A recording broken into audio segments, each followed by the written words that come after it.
Have you ever had someone you love, someone you trust, completely crush your dreams? I have, and his name was Mark. This isn't just a story about heartbreak. It's a story about how being underestimated can become your greatest superpower. We met in college. He was the smart, practical business major, and I was the art student with my head in the clouds, or so he said. In the beginning, my passion for painting was something he found cute, charming even. He'd watch me work, a small smile playing on his lips, and say things like, "It's a nice hobby to have." Hobby. That word always stung a little, but I'd brush it off. I was in love, and I thought he believed in me, deep down. My dream wasn't just to paint. It was to open my own gallery, a space that wasn't just for my work, but a community hub for other emerging artists who struggled to get noticed. I would spend hours sketching layouts, brainstorming names, and researching local artists. I poured my heart into this vision. I remember one evening, I was buzzing with excitement.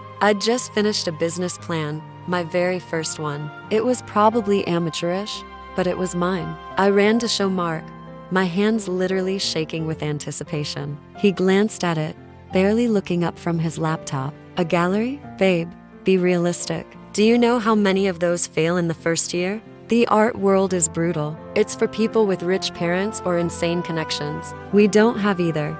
His tone wasn't mean, not exactly. It was worse. It was pitying, like he was explaining to a child why they couldn't have a unicorn for a pet. My heart sank. "But Mark, this is my dream. I believe I can do it." He finally looked at me, sighed, and closed his laptop. "Look, I just don't want to see you get hurt and disappointed. Why don't you focus on something more stable? You're good with people. Maybe a job in HR or marketing? Something with a steady paycheck." A steady paycheck. That was his answer to everything. To him, my dream was a financial liability, a flight of fancy that threatened our stable future. From that day on, a subtle campaign of discouragement began. Every time I sold a small painting online, he'd say, "That's great. It'll pay for our dinner tonight." He never saw it as a step towards my goal, only as a cute little bonus. He'd introduce me to his friends as, "This is my girlfriend. She's a very talented painter." As a hobby, each word chipped away at my confidence. I started to doubt myself. Maybe he was right. Who was I to think I could make it in the art world? I started painting less. The vibrant colors on my canvases faded, mirroring the light that was dimming inside me. Our apartment, which once felt like a cozy love nest, began to feel like a cage. A very practical, very sensible cage. The breaking point came about a year later. I had a chance to submit my work to a prestigious local art fair. It was a long shot, but getting in would be a huge step. I spent weeks on a piece I called Uncaged. It was a chaotic, vibrant explosion of color, a stark contrast to the muted, sadder paintings I'd been doing. It was a cry for help on a canvas. I showed it to Mark. He stared at it for a long moment, and for a second, I thought he finally saw me. Then he said, "It's a bit messy, isn't it? A little all over the place. I'm not sure people will get it. Maybe you should submit that nice landscape you did last year. It's much more commercial."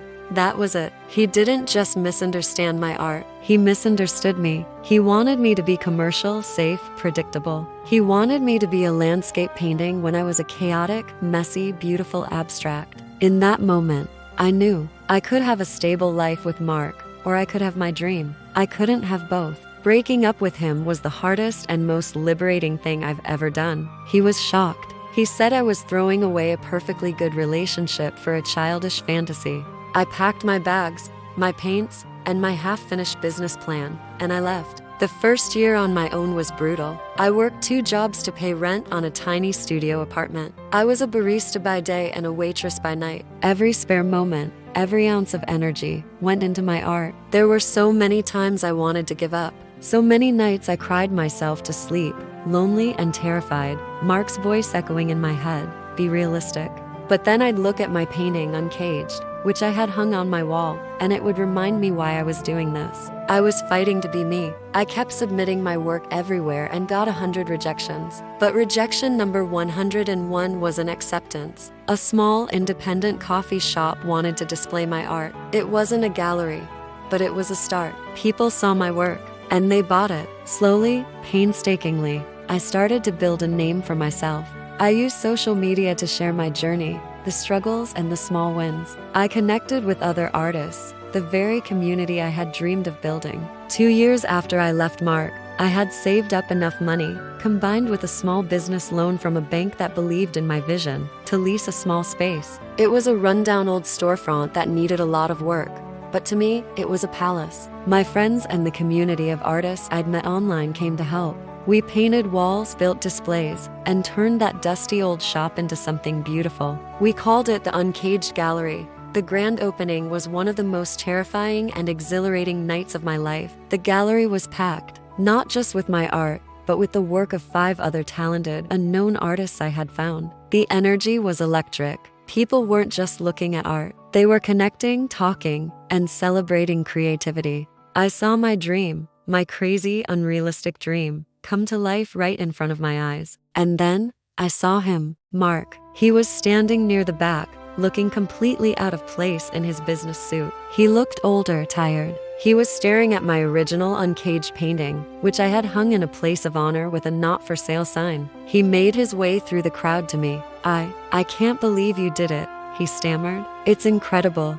I just smiled. "I told you I would." "I was wrong," he said, his voice barely a whisper. "I was so wrong. I was scared. You were so brave, and I was a coward. I regret it. I regret not believing in you." There was a time when hearing those words would have meant everything to me. But standing there, surrounded by my success, by a community I had built, I realized I didn't need his validation anymore. His disbelief had been the fuel I needed. His dismissal had forced me to believe in myself more fiercely than ever before. "Thank you, Mark," I said, and I meant it. "But I have to go. My guests are waiting." I walked away, not with anger or bitterness, but with a profound sense of peace. He hadn't broken me. He had accidentally set me free. My story isn't about getting revenge on an ex. It's about what can happen when you choose your dream over your doubt. It's for anyone who has ever been told to be realistic. Sometimes the most unrealistic dreams are the only ones worth having.